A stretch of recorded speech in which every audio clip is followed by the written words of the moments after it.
વાત કરીએ એક મોટી ખબરથી જે ઓડિયો વાયરલ છે એમાં આપના પ્રદેશ પ્રમુખ ઈસુદાન ગઢવીએ સ્પષ્ટતા કરી છે એ વાત મેચ કરી છે। ઈસુદાન ગઢવીએ વાત કરી છે, મેચ કહ્યું હતું કે પગે પડીને સારા લોકોને રાજનીતિમાં લાવો।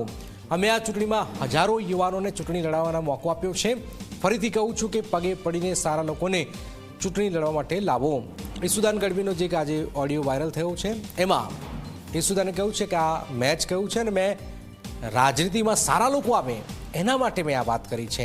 તો જે ઓડિયો વાયરલ થયો એ સાચો છે અને ઈસુદાન ગઢવીએ આ વાત કહી છે। એટલે કોઈ પણ લોકો આરસ ન કરે।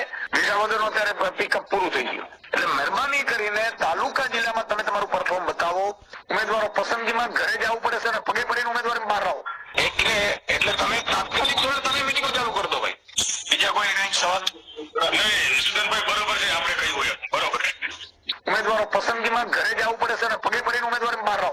સુદાન ગઢવી પ્રદેશ અધ્યક્ષ હતો તો પણ પગે પડવા માટે જવું પડે તો પગે પડ્યો છું લોકોના। એટલે કોઈ પણ લોકો એક ઓડિયો ક્લિપ વાયરલ અત્યારે થઈ રહી છે મારી, કે જેમાં હું કહી રહ્યો છું કે ભાઈ સારા ઉમેદવાર હોય એના ઘરે જઈ અને જાઓ, એમને રાજનીતિમાં લાવો અને એને પગે પડવું પડે તો પગે પડો।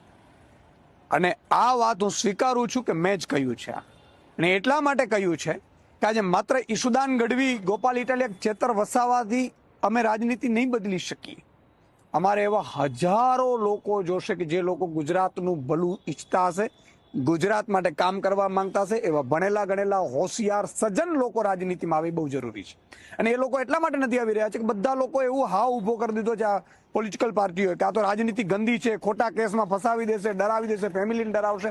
અને એટલા માટે હું મારા કાર્યકર્તાઓને કહી રહ્યો છું કે જાઓ ઘરે ઘરે સારા સજ્જન લોકોને રાજનીતિમાં ચૂંટણી લડવા લઈ આવો।